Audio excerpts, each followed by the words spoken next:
So we took a piece of ground and we simply worked it into 6 beds using hand equipment, no fancy equipment. And I do that because I want you to be encouraged that you can just get started. You do not have to cover with landscape fabric. You can just do it in the dirt. People have been doing that for thousands of years. But I happen to know that weeds can be public enemy number 1, and that hiring labor to help you, if you ever come to that point, is expensive. So I do have some landscape fabric here to show you. When you buy it, you want to get something that is UV rated so that it will last as long as possible, because the sun loves to destroy things with just the UV rays.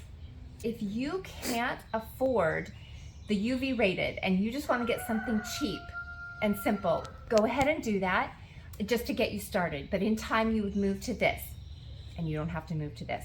Now here, this is pre-burned. I bought these with the holes already in them. So I just bought it like this. One thing I love that. One thing I do not love about it is the holes are too big for the system that I have set up. In my system, I started very small and grew large, so I've managed to create a strategic cut flower growing system that really uses a lot of small plugs so I could keep my infrastructure small. My greenhouse is small, my indoor seating small.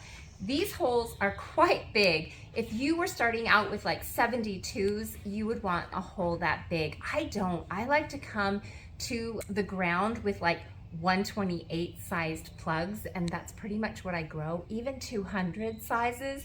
So I would have had much smaller holes, because don't let it fool you. You will be weeding this. I realize you have landscape fabric, but you will be weeding this. And if you don't weed it, they still will come and take over your plants. That being said, we just are going to lay it out and pin it down. First, of course, we put down the drip. We're gonna lay it out, pin it down, and I wanna show you how to cut your fabric because you don't use scissors. So let's just lay it out. Another thing, I am not going to put this on every bed, because when it comes to stock or Lysianthus, I have a much tighter spacing. And on some of these, I may come back and burn another hole, take it outside and burn another hole if I need to.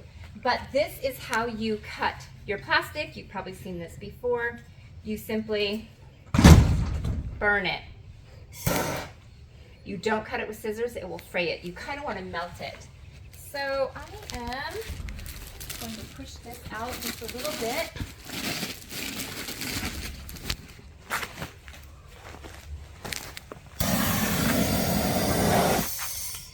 Oh, it's getting low.